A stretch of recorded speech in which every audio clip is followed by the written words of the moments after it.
Oh Lord. Welcome back to the channel, guys. This is Chili Games. The developers have given us access to the new legendary ships, the Kleber and the Worcester. This is going to be a video on the Kleber, obviously.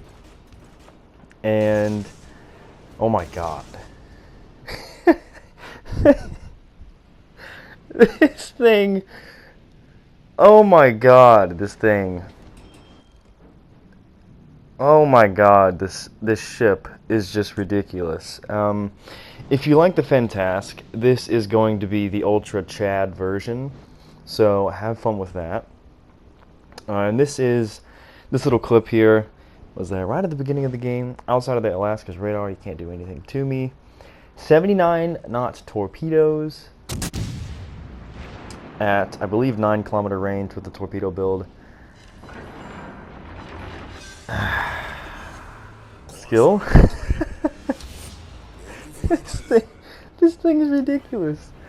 Oh my god, this thing is actually nuts. So going on to the actual game, I played 3 games in this ship, and that was my last game that I had it in. I feel like I had to include that. So this is actually my second game, and this was with a full gunboat build with violets. The reload is stock at 7, and I believe I am running it at 6.2 with the reload mod. Some things to note about the Kleber, and it's kind of going to go straight. I'm kind of going to be basing it off the Fantasque, really. It shares a lot of similarities with the Fantasque. Obviously, you're French, so you don't have access to a smoke screen. You get 1 main battery reload booster, and you get 2 sped boosts, which give you 20% more speed.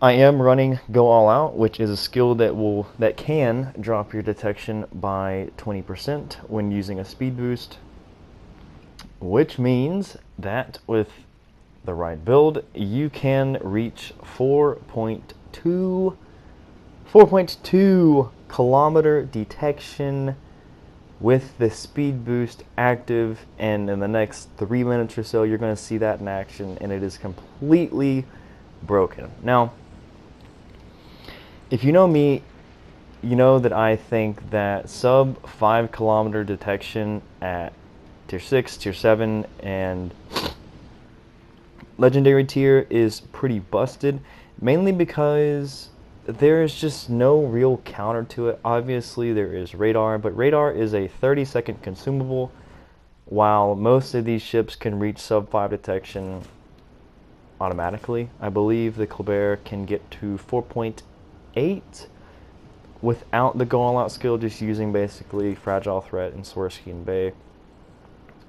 Combine that with a speed boost, traveling at around 50, I think it's 52 to 55 knots. The torpedo build gives me, or if you use Ebonier, you get access to a speed skill, which gives you like 55, 56, something like that. So Cleveland comes out here. This is why I come out wide to this kind of flank. I want to spot whoever's going to come here. I assume this Cleveland's going to radar pretty soon. However, we're already positioned in a spot where he's not going to get too much damage on us. We have the torpedoes away. And he also realizes that our friendlies are pushing around the corner. So while he is shooting at us a little bit, we are basically in a pretty safe spot. The Yamato can't shoot us. The Cleveland is going to lose interest very, very soon. And that is what he does. So now you're going to get a taste of what the Kleber can offer in terms of a gunboat. And this is basically the majority of the game. I am running the gun focus build with a Citadel there. These guns are absolutely ridiculous. If you have the Kaba, it's not going to be as good standard, because the Kaba can get to, I believe, 4 seconds on the reload. The Kaba is a little bit, or the Kleber, I apologize, they're both with a K.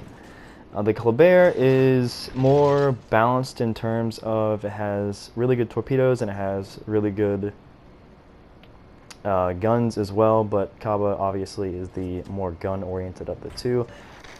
So now you're going to see what can effectively happen, and you see that I'm 4.5 kilometer detection and running at about 50 knots if I wouldn't turn here.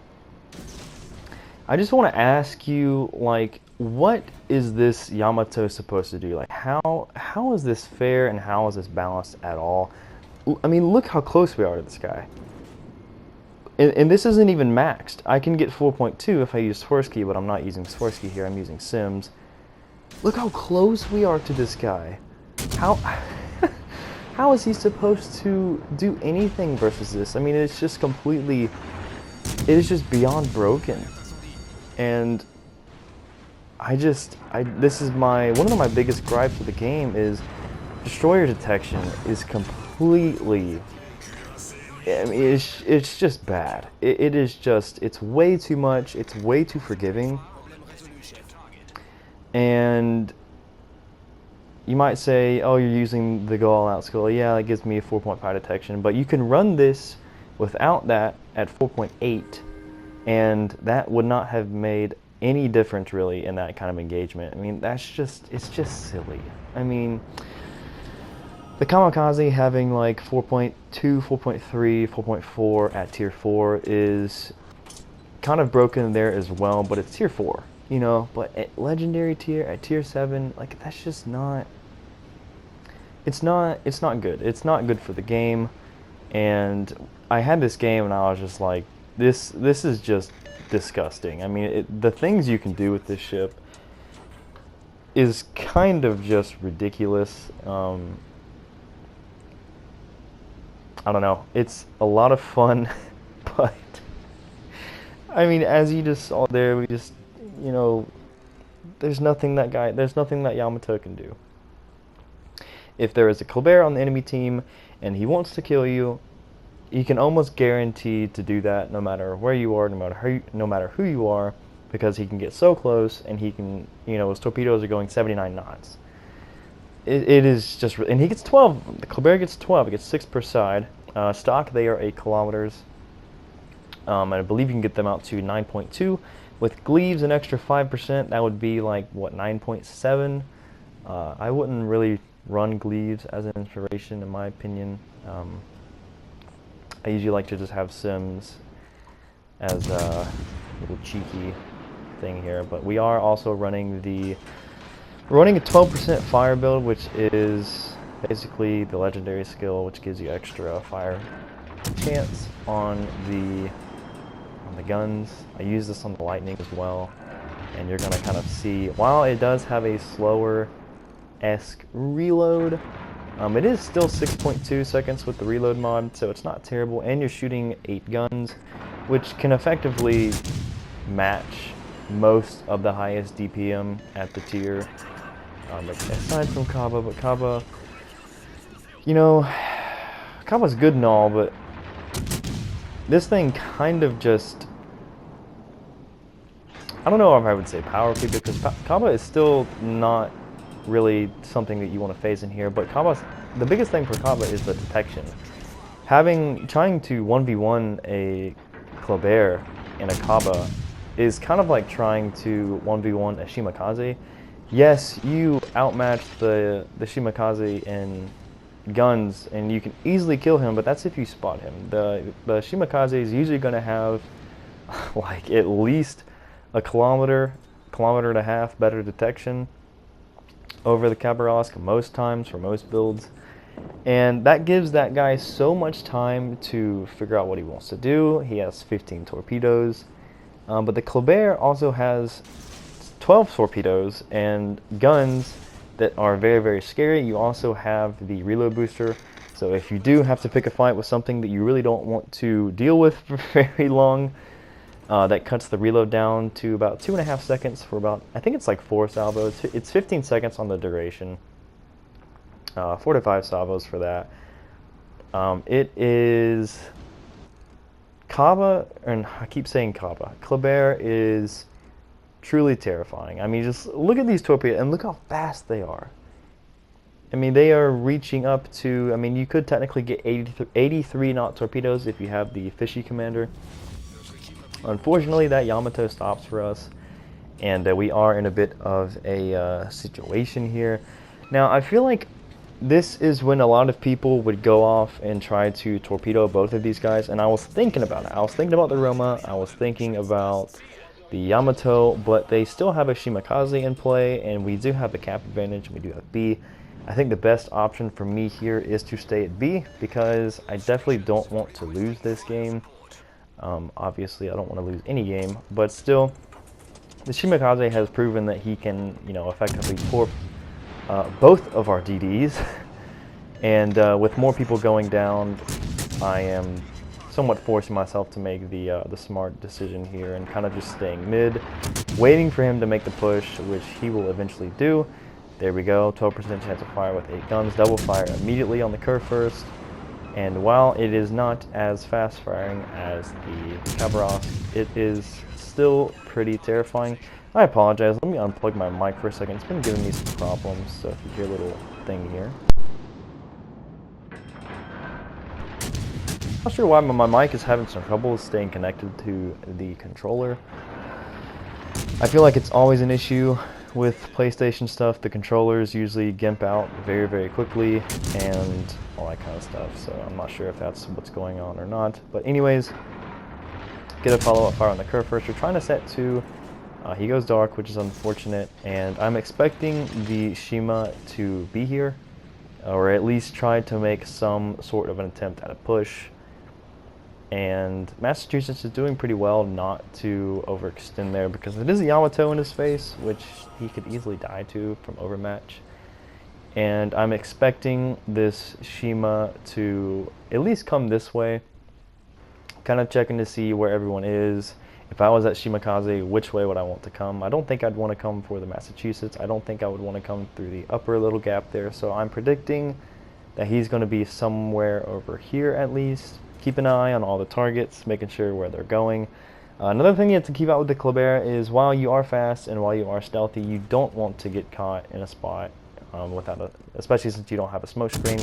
Shimakaze comes out and we pop the reload booster. You see how fast these guns reload. I believe it's just over 2.5 seconds. And he pops the smoke screen, but that is so very too late. These guns are just ridiculous. And this is scary. It is absolutely terrifying. We can match that Shimakaze's detection if he's running a full build with the go all out skill. So you can effectively be as stealthy as a Shimakaze but as deadly as a Kaba, or even more deadly with the combination of using the speed boost, go all out, and the reload booster. This is a ship that if it wants to kill you, it will kill you. Even if that Shimakaze launched torpedoes, he was still dead. So this is definitely a game ruiner in terms of coming up against one, and I think it is overall pretty strong as long as you play it smart. Obviously the curve first gets an obligatory curve first gap here because he obviously deserves it. He doesn't need to get hit with a torpedo here, which is going to really suck.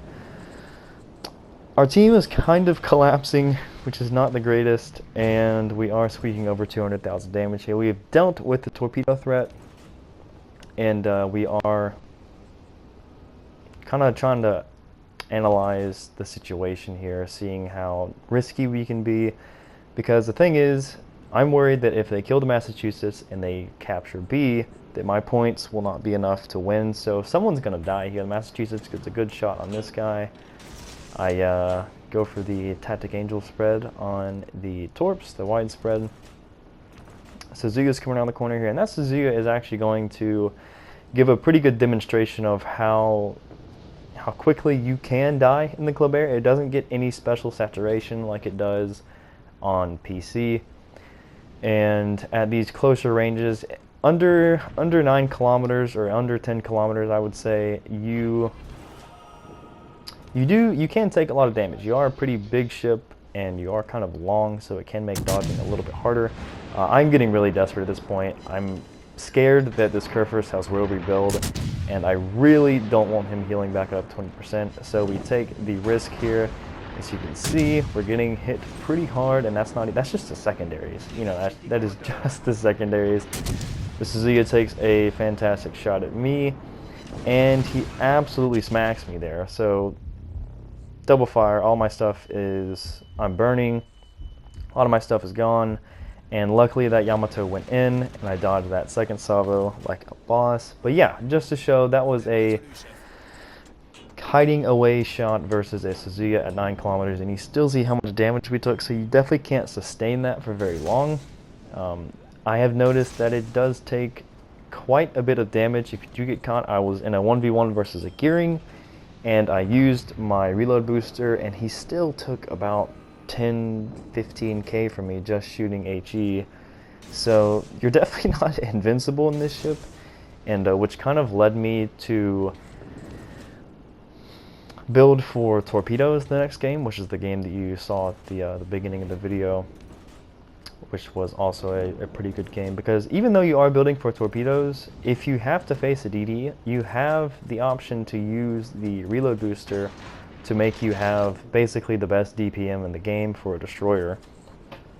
So it's kind of a get out of jail free card, and you benefit from torps that are just absolutely disgusting. The torpedoes already reload pretty quickly. I believe it is 100 and I think it's 119 seconds, but you can get that down pretty significantly. I actually didn't look at that with the torpedo build, but when you have 12 of them and when you have 6 on each side, you can be so very effective. And at this point in the game, we have won.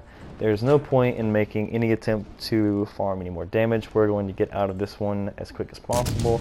Until I realized that the Suzuya was making progress on the cap circle, so we decided to get some extra cheeky points here with 3 defends. And this is going to be, I guess, the impression of the Kleber. For me, my first impressions, this ship is disgusting. I didn't like Fantask too much, but this is the big... I mean, Kleber makes Fantask look like a tier 5. It is just absolutely disgusting. So if you enjoyed this, guys, let me know what you think. And, yeah, I can't wait for this thing to come out in 2 months and just destroy everything. It's going to be a fun time. Anyways, guys, I'll see you next time. Take it easy. Peace.